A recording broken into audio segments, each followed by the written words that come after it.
All right, everyone. Good evening. Kasama po natin ngayon isa sa aking mga favorite Ilocanos out there, Dr. Walden Bello. Thank you very much, Walden, for joining us again. Oh, thanks, Richard, for inviting me again. As always, Walden, actually kanina na-wrap up na ng aking yearly, alam mo naman, sa Spotify, podcast and all. And apparently, our episode on Thailand and lessons for the Philippines was the second highest episode ko, no podcast. You were only beaten by the Maharlika episode we had with our good friend Budget Babe. So not a bad performance. Perhaps for 2024, we'll target for #1 most listened to podcast episode. So thank you so much again, Sure. Walden, for joining us. So Walden, obviously we want to talk about your case among others shortly, but also talk about your your take on what's happening in the country. As you know, I have my own thoughts on that, and we exchange thoughts with our common friends, among others, Ronald Liamas, who owes me a lot, and Christian Esguerra as his talent managers. We got the guy famous now, so suddenly everyone is looking for him as an analysis. So let's see. Kasi sumisingil na si Ronald. So, wait lang. I didn't charge you for my talent management pa at publicity campaign na me and Christian Esguerra did for you. Now, well then, things are looking interesting, to put it in a, I don't know, in a quite a dialectical way, but if not in a more political sense of the word. Now, so De Lima is out, and it looks like, I mean, we had an interview last week. It looks like she's very confident that the last legal threads, are going to be untethered pretty soon, and then she will be most likely on the offensive na, no? How do you feel about the De Lima situation, considering you guys have a very good friendship throughout the years? I know you have been source of a lot of books and advice, and she has written a lot of letters to you, handwritten letters. I remember back in the day, because she was writing all of us, but you were among her favorite interlocutors. Can you tell us a little bit about that, your friendship with Senator De Lima?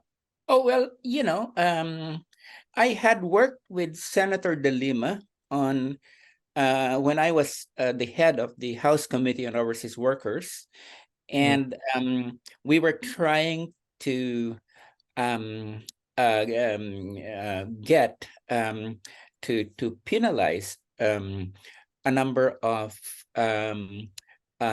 Philippine DOLE officials abroad that were involved with what is called the Sex for Flight scandal, basically taking advantage sexually of our OFWs. And I worked very closely, and she was very, very committed. So I was not that particularly close, but when Duterte started to slap this crazy, that she was a part of the whole drug ring, I knew immediately that this was a frame up, because I had worked with her. Yeah, and I had worked with her, so to me it was just a frame up, and it was silly, and so that's why from the very beginning, I was really quite supportive of her, and I wrote articles both nationally and internationally in support of her, and just calling it a spade, which was a Duterte frame up. And so, and at the same time, I analyzed what happened, and I think there were two things that I think occurred here. One was the Duterte strategy, its evil genius of raking up, misogynistic attacks on her, which was, of course, carried out in the House by people like Roque, and that was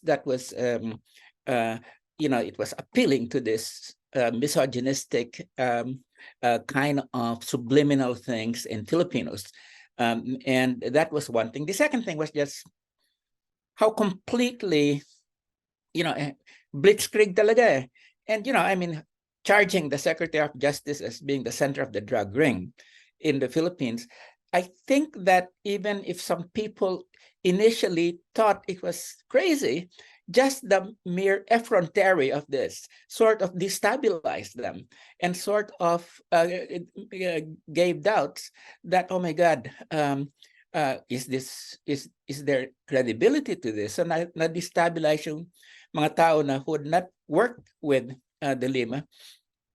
And then thirdly, and I think the senator has pointed it out, that she was so disappointed that many of her political friends did not come to her rescue, and I think part of it was that they feared that they would be next if they sided with her. So so I think that's sort of the way that I analyze the whole situation. So but I was very happy to work with Senator De Lima, and as you know, she was deprived of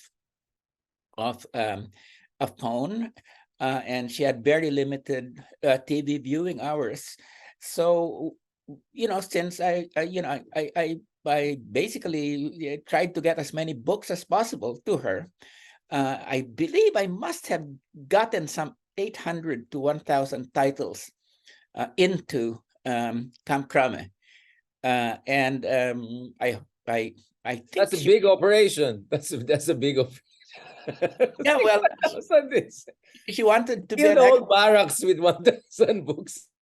Well, she wanted to be an expert not only on the law, but on economics, on political science. She wanted novels. So, from fiction to Thomas Piketty to, Arundhati Roy. Well, that was, I realized that this was the stuff that would keep her mind going and prevent her from going into gloom or depression. So that's it. That was and I was very, very happy. And I was in the court when she got freed, and so I was very happy. It was a joy for the nation that we finally stopped the Duterte machine that had framed her.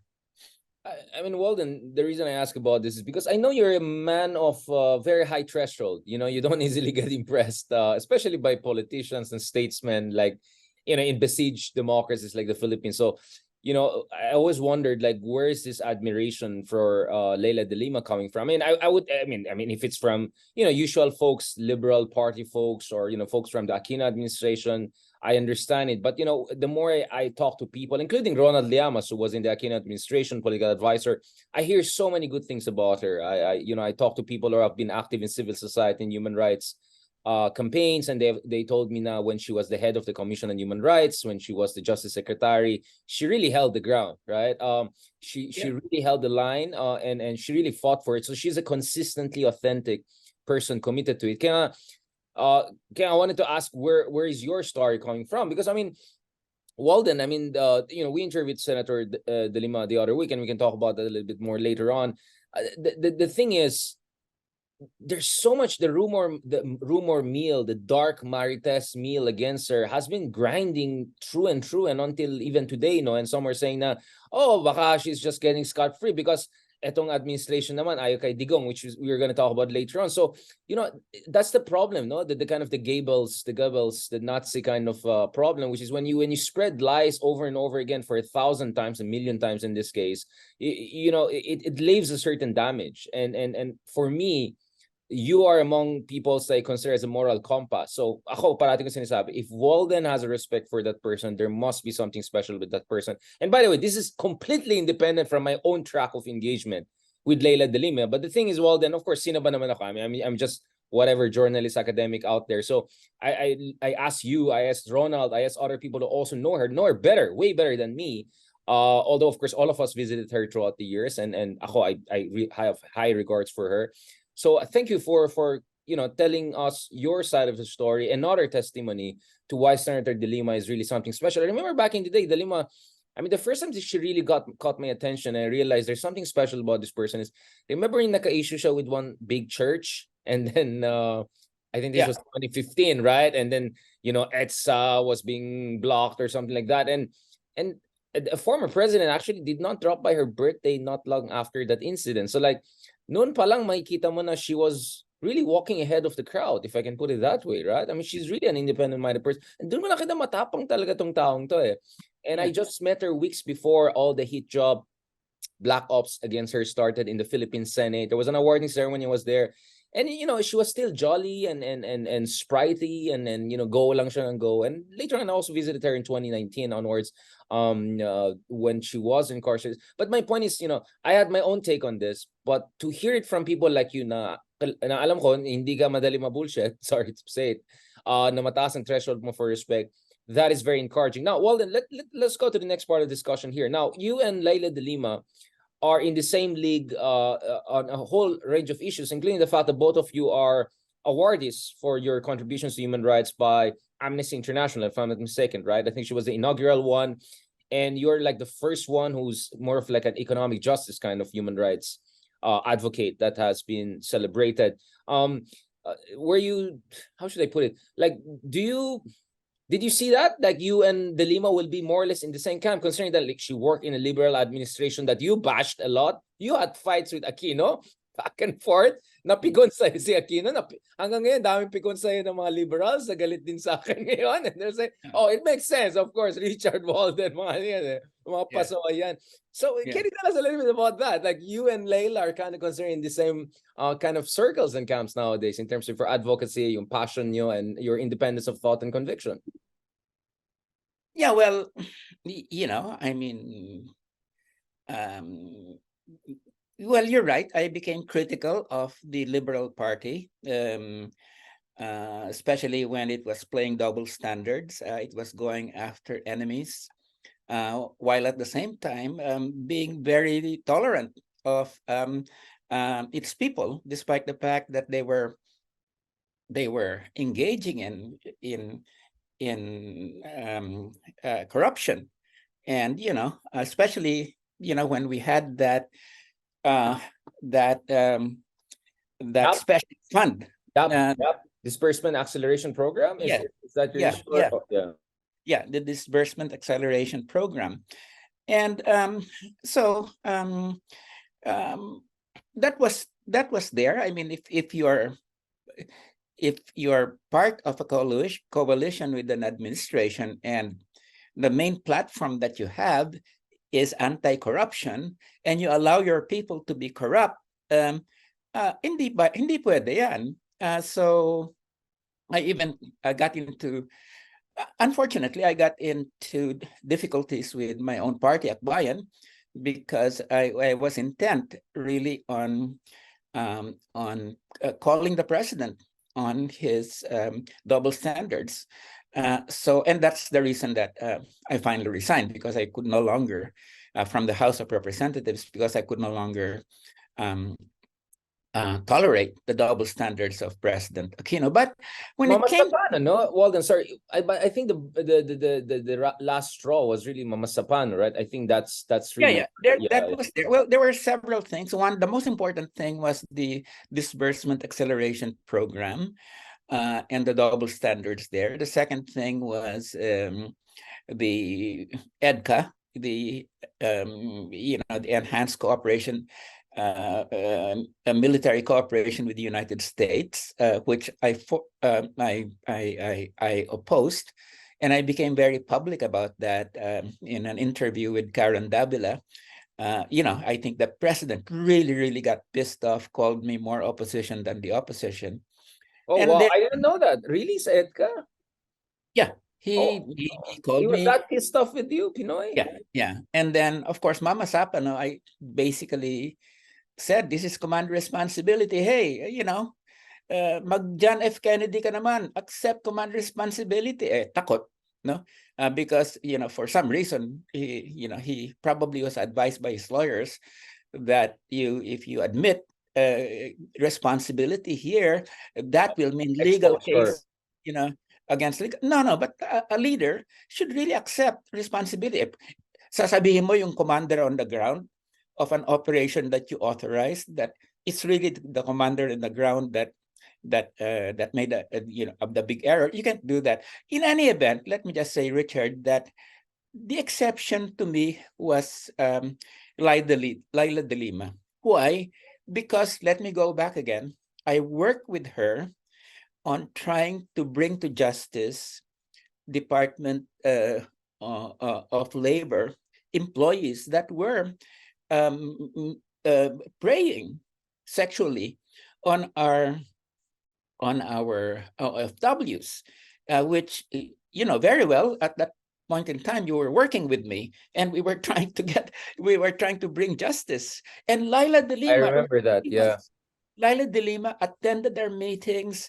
She was very supportive. She wanted to bring justice to our OFW. So my personal experience talaga ako na hindi lang yung she was tough when it came to human rights violations, investigating Duterte, but you could see that she really had a lot of sympathy and for to accomplish justice for our ordinary Filipinos abroad who were being screwed up by their own government officials.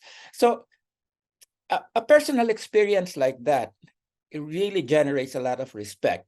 Kaya, as I said, Richard, nung inumpisan nila Duterte and Roque and Dick Gordon and all those crazy people, when they started accusing De Lima and of this, Dick Gordon, no? yeah, he helped Dick Gordon. I forgot that. Yeah, kasi later sa Farmali, nakiki-opposition na sila later on, di ba? Yeah. No, I remember Harry Roque a lot, yeah. Yeah. No, Dick Gordon helped in the ouster of Laila De Lima from the House Committee on Justice. He played the central Senate. Yeah, Senate Committee on in the Senate. He played the central role. But there was yes, he was the chair. Yeah, I remember. There was that whole conspiracy, and you cannot stomach a deliberate frame up like that, and so I do hope that that Laila will get justice, not only on the Dutertes, but also on all the people who assisted in framing her up. And I would put Roque is one of those. Harry Roque, you mean? Yes. There are many Roque there, but the most infamous is Harry. Yeah. And then, of course, people like Richard Gordon, And you remember, Kinabahan ko biglang Richard. Sabi mo like, wait, what? No. Yeah, Richard, Dick Gordon. No, he's Dick Gordon. Sorry, yeah. don't use Richard. Well, yeah. I mean, he's my classmate, and that sort of thing. But you cannot participate in a frame up and not be called on it. So I hope that now that the wheels of justice are moving, forward instead of backward, I do hope that these people get prosecuted for the role they played in the biggest frame up in Philippine legal history. Talaga frame up talaga. I mean, and you just don't take 7 years of somebody's life and expect forgiveness. No. Well, I mean, obviously, just in the interest of fairness, our other guests had different take on the disbursement acceleration program. Some were saying this was a way to facilitate making sure na hindi lang, wasted yung mga underspending and all of that. But on the issue of the Mama Sapano, we also had as guests Mayor Magalong, right, who was really strong in terms of his criticism of how the Aquino administration handled that. So probably I think on the Mama Sapano one, I think we share more in common. But I get your point in terms of hypocrisies of liberals, not only in the Philippines, but all around the world. We're also seeing that, now in light of, what's happening, the latest conflicts, no? Now, Walden, going back to this, when I interviewed Leila last week, I asked her about your case in particular and the issue of, because now we're talking about the wheels of justice somehow moving in the right direction, no, clockwise rather than counterclockwise. And there was some sort of connection problems. I don't know if it was on her side, on my side, but parang may problema talaga sa connection niya, because even the Christian Esguerra interview, I think she also had some. But what she was clear about is she is categorically for decriminalization of libel, cyber libel, all sorts of libel and all. And obviously, this was in light of your case. How do you feel about your case without betraying, your legal strategy? and all. Can you just tell us a little bit about your perspective on your own legal predicament right now, and what are your hopes in terms of the near future? So in terms of prospect of you also getting justice, you know, in ways that Leila is getting also right now. Yeah. Well, I think Laila is a good example here because, she could have been freed as in the previous program that you had. She could have been freed a year ago if she only agreed to house arrest, but that would have meant, in her view, an admission of guilt, no? And she wanted things to be really clear, so she didn't. I mean, of course, nobody wants to be in jail, but she was willing to she was willing to remain in jail until she got bail. And of course, when you get bail, you don't, it's not an admission of guilt. It's, it's something that every citizen has the right to. So, she was firm on that. No admission of guilt. As for me, no, there's no admission of guilt. I mean, I think the vice president's case of cyber libel against me is pure harassment in the midst of a political campaign. Well, why do you say it's the vice president? I think you're pertaining to a staff member of hers, right? Which no, resigned and then now is in a senior position again, right? I mean, can you tell us a little bit about that? Why do you say it's Sarah? My sense is that it's the vice president's camp. That has always been my formulation. But it's the vice president's camp. I mean, how can you divorce the press officer while she was mayor, and now her key press officer as in the vice presidential office, and in the education? How can you divorce that from her, the vice president herself? So I cannot see this person who filed the case against me, who's a very close aide, not having done it without the blessings of the vice president. And remember, Richard, this was in the midst of the campaign, and I was just trying to bring to the voters attention her actual record as vice mayor. And so what was the counterattack? The counterattack was file a cyber libel case against me. The Davao City Council declared me persona non grata. The party of the vice president labeled me a narco politician. So, 1, 2, 3 na barrage yan, just for saying that this is the record of vice president of Mayor Duterte, and she needs to come out in a national debate to be able to clear up things. I mean, that's the reason we have debates during the vice presidential and presidential thing. But, that's why if you're going to say participate in a debate, then you have, part of appealing to the voters is telling the voters that I am the one who deserves to be the vice president because my opponent's record is quite bad. I mean, that's the gist of a debate. But if the person doesn't want to show up because she cannot defend her record, then that's, that was the whole essence of the thing, was instead of showing up in a debate, they had a cyber libel case against me, declared me persona non grata, called me a narco politician. It was really, hindi fair yan. So, so back to your point, I cannot conceive of this press officer working closely with the vice president going after me without the blessings of the vice president. Thank you, Walden, also for adjusting kasi medyo mababa ka masyado. Can you adjust your screen? Yeah, sure. Yeah, thank you for that. Yeah, because I was a bit concerned about that. Make sure we want to see you while you're making the impassioned intervention, because I think, well, I know you, Walden. You're how should I put it? Minsan, sutil ka rin, like me, sometimes sutil ka rin. And my sense is baka that was your way, you referring to a certain report about showing the paucity of the claim na drug-free ang ganitong. I think, was that also about, hinahamon mo siya na magdebate sa'yo na No, akala of ko course. ganda na. Yeah, my sense is parang it was in that spirit na you said that. And you were mentioning what was already out there. It's not like you made a comment out of thin air. But anyway, we'll leave that to the courts and hopefully the proper court to settle that soon. But I just wanted to get your sense on this. Yeah.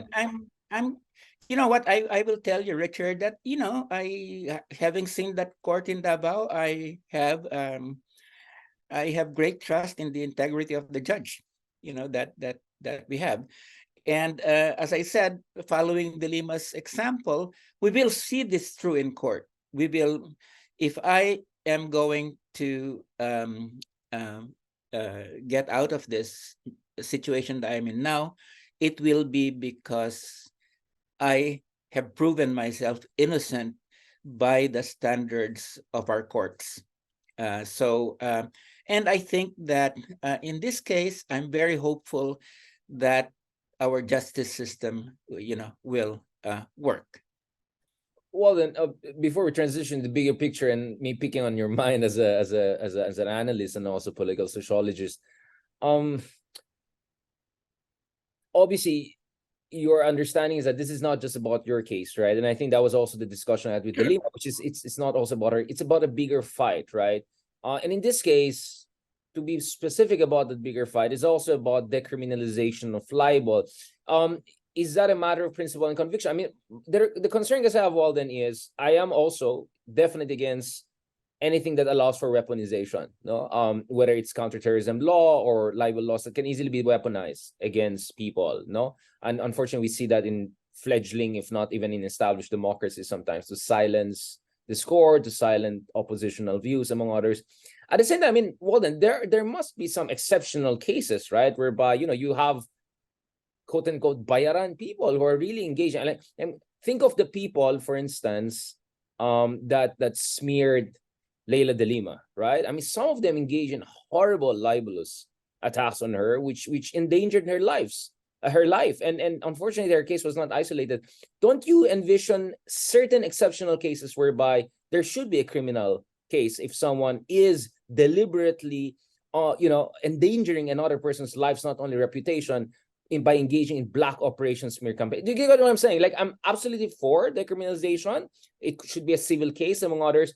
But I believe there's certain circumstances, just like how hate speech is a violation of basic freedom. Don't you think there should be some exceptional cases, like the horrible libelous attacks on De Lima back in the day? That, for me, parang civil suit is not enough. Someone has to be criminally held accountable. Do you get where I'm coming from, Walden? Yeah. Yeah. No, I and here you need to weigh certain things, Richard. The problem right now is that we've had over the last 12 years, the cyber libel law. And during that time, I believe there has been nearly 4,000 cases filed by politicians against journalists like you, against ordinary people, for just trying to tell the truth. No? So if we're talking about 4,000 cases being filed against people who are trying to dig up the truth, I mean, this is terrible situation of weaponizing, the law, and it's almost like, as I was telling some people, not only, if they can get a conviction, fine, but you know what? They want to impoverish people, because of the fact that a regular journalist, for instance, you will have to hire lawyers and everything else, and before you know it, siguro malakas yung moral courage ng tao, pero pagdating na sa, oh my God, I'm being pushed to poverty, that person is going to think twice or thrice about this, no? So yung the immiseration, it could be an immiseration. I mean, we saw that in Singapore, right? Like, the late Lee Kuan Yew would use that against his opponents, take them to the court and drag them through the court until they're reduced to nothing, right? Literally. I think this is and that's just as good from their point of view as securing a conviction, And then for some politicians, it's an alternative to killing their critics on the ground, because of course, alam naman natin na meron yan mga, people who hire Guns. gun, etc. But that's risky because you could really get caught in that. So cyber libel, interestingly enough, has become a substitute for political assassination. That's safer, pa. So it's all this. This is what is there. So you have to balance it, and I think that the option of just making it a civil case, of really being able to collect damages for somebody reputation being harmed, I think is the best solution around.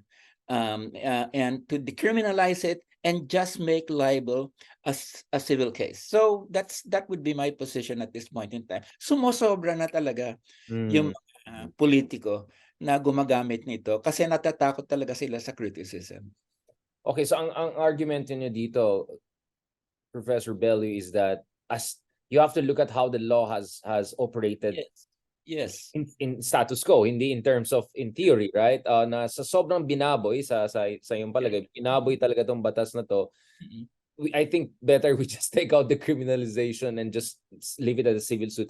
So in that case, you're still against, accountability. You're still for accountability for people who are abusing expression. But you're just saying the track record is just so bad in terms of weaponization na medyo better rethink the whole thing altogether. Okay, now I see where you're coming from. Because yun nga, it's because for me, may mga tao na binaboy nila yung freedom of expression nila to black ops other people and besmirch other people, etc. And they deserve accountability for that.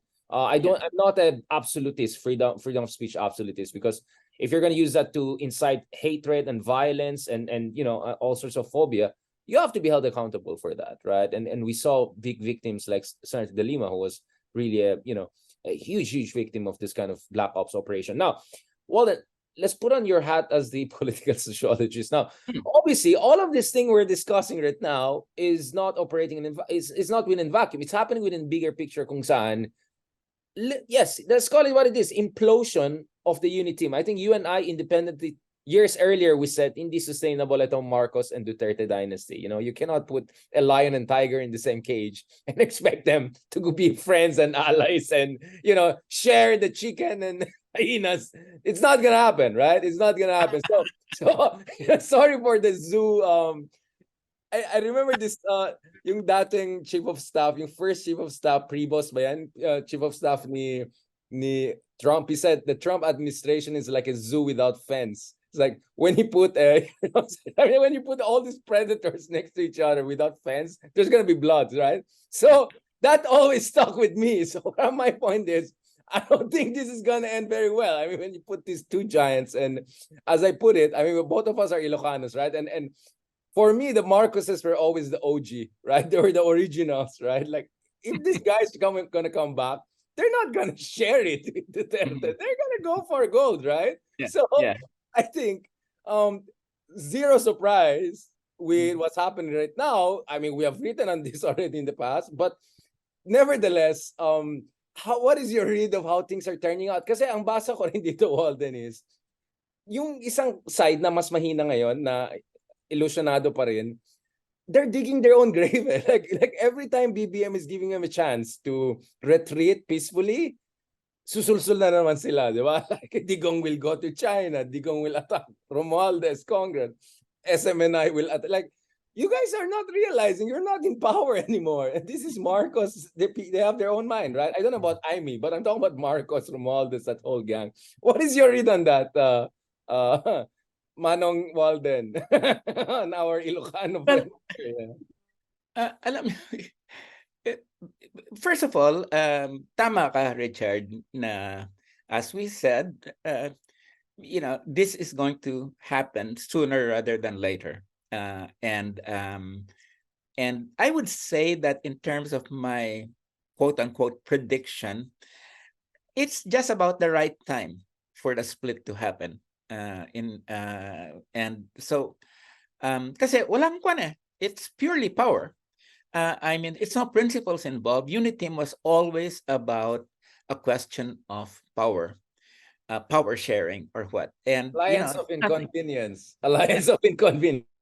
Yeah, is it alliance of inconvenience or what? But there were no principles involved at all. So, and that's the most fragile kind of alliance. Pag you have nothing to stand on but an agreement to quote unquote share power.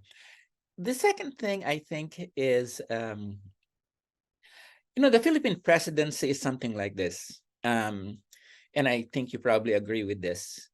The Philippine presidency is one of the most powerful in the world. For 6 years, you're a king. You can do anything. You can do anything. You can, and we saw how Duterte did this with De Lima. I mean, he could buy Congress, he could intimidate the Supreme Court, he could do anything. So it's like a democratic monarchy. But after those 6 years, when you leave power, then you're very, very vulnerable. This is why I think Duterte was pissed off at Sara for not running for president, because I think Duterte already knew what was going to happen, that he was going to be left without protection. And Marcos, whom he had criticized and implied was a cocaine addict, and he had no respect for, was going to be president. No?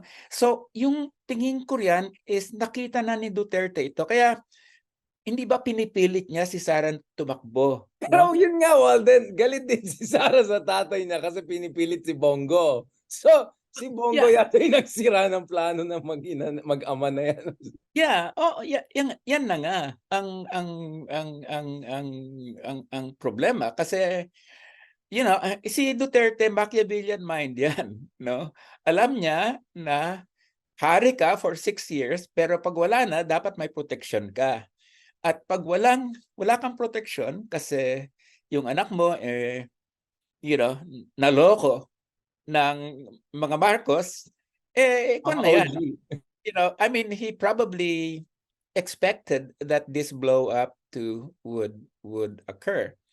So so now we're in this situation. As you said, the political winds have shifted, and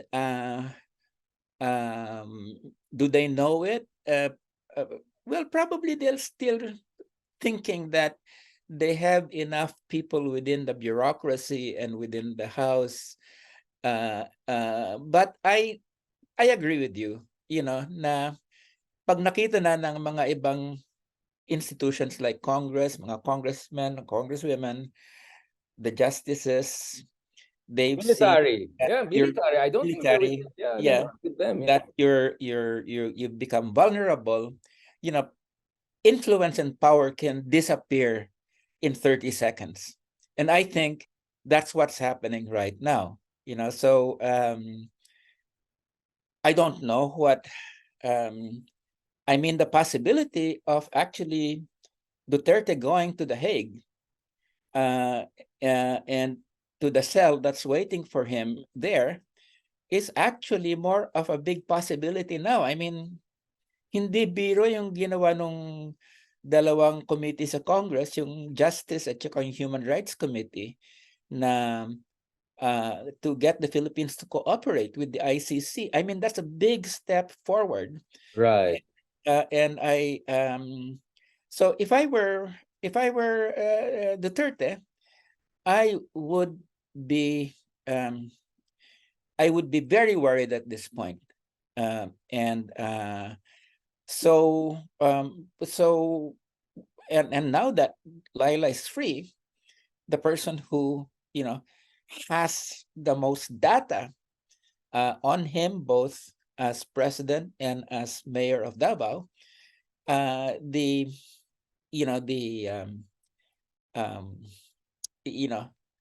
posse is coming in. Now, of course, what the Marcoses will actually do, if they will go and allow his being prosecuted by the ICC. We still don't know at this point. Or will they, in typical elite fashion, give him an out and maybe scare him a bit, but Leverage it, whip, use it leverage as a it. whip, yeah. Yeah, leverage it, but not really turn him over to the ICC.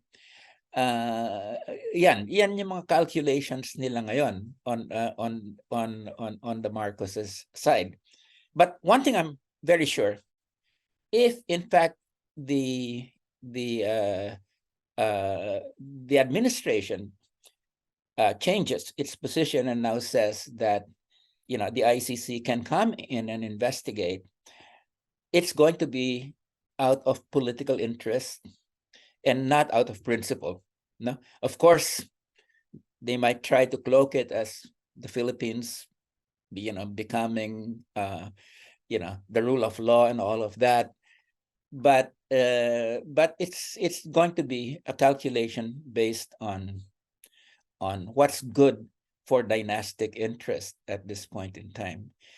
And unfortunately, Richard, as you know, the country's caught up in this dynastic dramas, while the rest, what we should really be doing as in terms of governance is just swept aside, because everything gets focused now on power struggles. No? So the economy goes to pot, and so many other things get derailed because the big drama is that the elite politicians and the dynasties are all, thinking about their next moves. No, so that's for me the big tragedy, in the sense that, again, dynastic elite politics, pure power plays, become dominant, whereas what really needs to be done with the economy and so many other things really is put aside. So that's, for me, that's the most tragic thing about what's happening right now. Except if Walden, I want to end this podcast. I mean, we look forward to even more discussion, hopefully in person soon. At the same time, there is an opening here, right? And new spaces are coming out. Because my next question, and I want us to end the podcast on this part for today, is, but this family feud, interdynastic feud, right, is creating a space for a third force, right, for progressive and opposition to come in, because there's now an opportunity, right? Because if the current dynamics continue, BBM will also be, I mean, both Duterte's and Marcos's are somehow in a vulnerable position right now, diba? And in fact, my take is, ironically, because the opposition was weak after elections, BBM felt confident enough to take on Duterte's. But eventually, the opposition should come in, right? Whatever your definition of opposition. Do you see some potential green shoots? I mean, is there a chance now for Risa and De Lima and you, among others, to lead the next generation of political opposition? And of course, the younger generation, given then. Do you see, I mean, what is your advice? I mean, what is your counsel? How should the opposition approach this implosion and kind of the clash of titans situation that is happening in Philippine politics, to make sure hindi hanggang family feud drama lang, hindi lang hanggang mga one dynasty, lesser evil kind of dynamics, but actually we go for a true alternative? Yeah, no, definitely. I think the opposition should really mature as an opposition. They have to leave behind the old yellow kind of politics that was just very hypocritical, and the people saw through it, and begin to really offer a vision of the country's future that's based on real democracy, the achievement of equality, and the regaining of our sovereignty as a country, both economically and politically. So here is a chance, and there are people that are there, as you mentioned, Senator De Lima and Rizzo Hontiveros, both of whom I have a great deal of respect for. But in terms of the old guard of the Liberal Party, I don't think that they offer a future. They might just, it would be better, if they just disappeared and have real progressives, articulate a vision for people. So so that's what I'm really hoping for, and I hope that the left, and as we all know, the left in the Philippines has so many different groupings at this point in time. I hope that it gets to its senses and realizes that they just can't be fighting one another instead of fighting to have a better future, because the left is just bogged down in terrible sectarianism at this point in time. And the problem is that unless that opposition comes in at this point in time, the force that is, and in fact, is moving very fast, is the United States. I mean, what else? What has been the main thing that has happened over the last year and a half? It's not domestic issues. It's been the granting of military bases to the United States, 4 more bases to the 9. And, we've basically contracted out our defense and foreign policies to the United States. I mean, they're having it so good at this point in time, how do we have a foreign policy that's really independent? And I wrote for the New York Times and others that said, we really have to have an independent foreign policy. We need to criticize China for what it's doing in the West Philippine Sea. But at the same time, we cannot allow ourselves to be utilized by a superpower that's on the decline as a mechanism to counter China. And my sense always, Richard, you might disagree with this, is that the bases here have had nothing to do really with Taiwan. I know that's what they say, that it's because of the Taiwan emergency. First of all, China is not going to be foolish enough to invade Taiwan. Secondly, it was about fortifying the Philippines, as a point of power projection against China, which has always been the strategic conception of the Americans regarding what the Philippines' main role is, which is an offshore platform for power projection. And that's why we were taken in 1898 and 1899, and that's why they've returned at this point in time. So yes, I agree with you. Let's get progressive and liberal forces to move, offer a new vision, but at the same time, we should be very wary about the kind of concessions that are being given to the United States at this point in time. And we really need to have an independent foreign policy. Unfortunately, the Marcoses really are not the people to provide that. The only thing that the Marcoses are interested in is the protection of their property, abroad and here.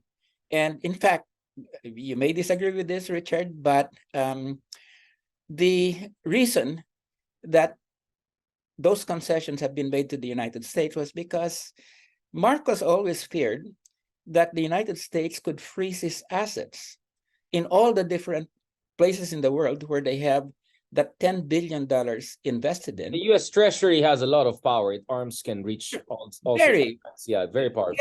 Very, and that's really what our foreign policy now amounts to. It doesn't independence. It's not about. It's about the protection of the Marcos Treasury abroad.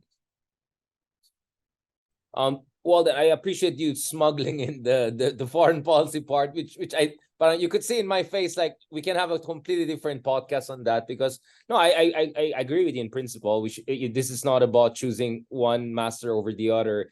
Although I would say historically, I'm more worried. Like I think U.S. is more like the declining Spain, and China is more like the U.S. at the turn of the 20th century. But we can go back to the Aguinaldo moment, in a separate podcast. And I mean, yeah, I mean, for me, it's there's no easy answers to this, right? I mean, how can we find the proper kind of a equilibrium or Goldilocks point whereby the Philippines can leverage alliances and partnership, but not sell out to one superpower to defend itself against another bully and all of that. But I want to end on this note, because thanks for bringing that out, because we'll have to have a separate discussion really on that, because I keep on saying you mentioning, Richard is a great guy, but we have some disagreements, so we're gonna settle that. Don't worry about it, Walden. Yeah. I want to ask, what is your blueprint for the opposition? Because when I and Ronald and other friends come together, we always say, and Leloy and other common friends, we always say something special happened last year, right? Look at how much excitement you and your campaign generated with Calyodi. Look at how much excitement Lenny's campaign also generated. The millions that came out, among others. I mean, we can debate about the faults of the liberals and all, but we cannot debate about the yearning for a more progressive, democratic politics and future for the Philippines. So we saw there's a constituency for that, literally Yes. millions coming out. Don't you think that gives you a little bit of window into what can happen? Because the last time we had a conversation was about Thailand, right? And the sad thing in Thailand is there is a military junta, right? There is a monarchy, absolute monarchy, that eventually block PITA, and the progressives from coming in. Thankfully, we don't have that. So if we just get our act together, we can do what PITA could not do. So PITA got the election and mobilization right, but the rest was beyond his control, because Thailand is not really a democracy. The Philippines is a broken democracy, but it's still a democracy in the sense that there's no absolute monarch, crazy military, right? So our excuses are fewer than PITA and Thailand. So that's why I really like our podcast earlier this year when we discussed the Thai elections. So what is your blueprint, Walden, for what should the opposition do to make sure, is this the Ram Emanuel thing, that never let kind of a crisis go to waste, right? How can the opposition make sure that this I keep on quoting my chief of staff of US presidents, right, from Prevost to Ram Emanuel. How does the opposition make sure this implosion of the UniTeam doesn't go down as just another family feud for us to be stuck with another dynasty for the foreseeable future? Because one of the things I hated hearing is, so ganito yan, BBM, then Sara, then, I don't know, Marcos III, and then, Baste. Like, that's the most cynical and, like, hopeless way of looking at Philippine politics. My suspicion is we're going to have a president in 2028, which is not named Marcos or Duterte or anything like that. I'm almost 100% sure about that. I'm not going to give names, but I'm very confident. And my point is, there's a good chance for the progressive opposition to come in. What is the last point there? Wag mo na i-smuggle yung Edka and all. Mahabang usapan yan. We can have a back and forth on that. Let's have a separate podcast na lang on that, Walden. But let's talk about politics, Philippines, progressive future amid the implosion of UniTeam. Well, let me say that the elements of a program for the country are there and have been there for some time. No? Whether it's in agriculture, the way that our agriculture needs to be resurrected, whether on the question of manufacturing, and the way that we must again, be smart industrially, and on the way that there has to be changes with respect to, the way that the economy is run.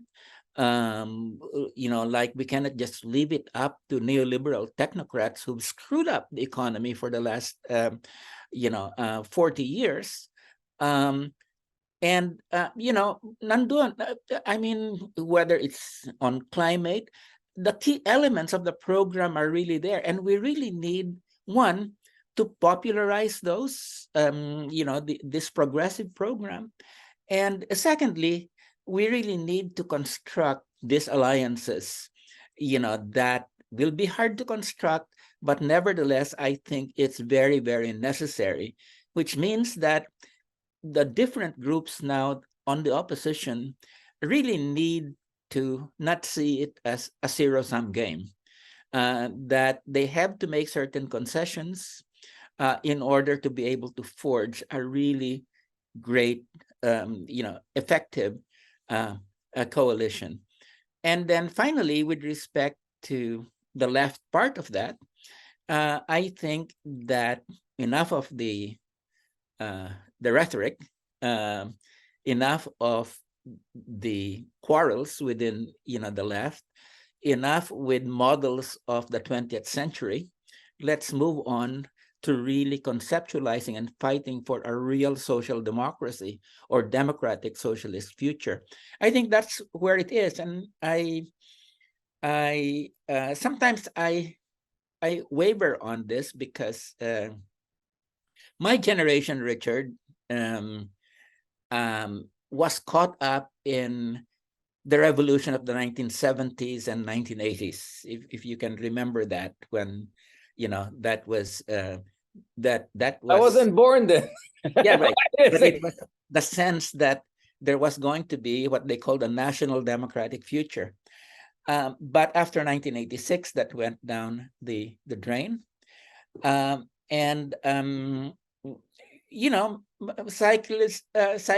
to mga generations, maybe what will really make the difference is the generation after Gen Z. That the generation that is now in their very young stages, that will again, I think 9 and below. Yeah, 9 and below or something like that. Yeah, like my nephew, Kasi, that's I have a feeling that that might be the generation that will really take up again the banner of real change in the country.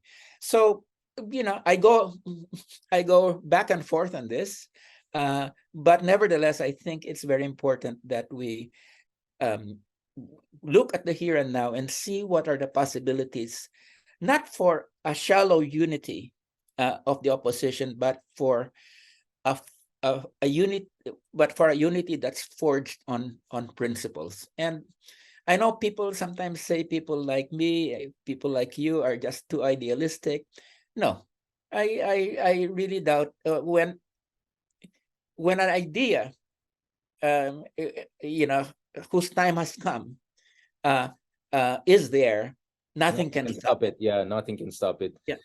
Thank you very much, Walden, for that. I think this just tells us that we need another podcast soon. I think I want to have another discussion with you also on industrial policy. In fact, one of the best episodes in the year that we did was episode I did with Lisandro Claudio on the history of the Philippines industrial policy strategy, why it failed from essentially Commonwealth period all the way to post Marcos era, right? Yes. So I would love. He's the expert on that. Leloy Claudio. Exactly. The bureaucratic politics. So he has a new book actually on that. So that was a fantastic discussion, because I want to talk to you too, because I also had a series of podcasts with Sunny Africa also about this issue of an industrial policy for the 21st century. But of course, you are the guru of this. You're one of the persons who first focused really on the role of technocrats and how they're also partly responsible for the morass and mess that we find ourselves developmentally today. Fastest growing economy in Southeast Asia, highest unemployment, underemployment, highest poverty rate. There's something fundamentally wrong here. So hopefully, we can have you soon to discuss that. Yeah. Sure. I would just like to also put a plug for Tessa Encarnacion's Marcos's Technocrats. That I think is a very great study of how these people were able to capture the economic policy making and are still holding it because of the ideology. So anyway.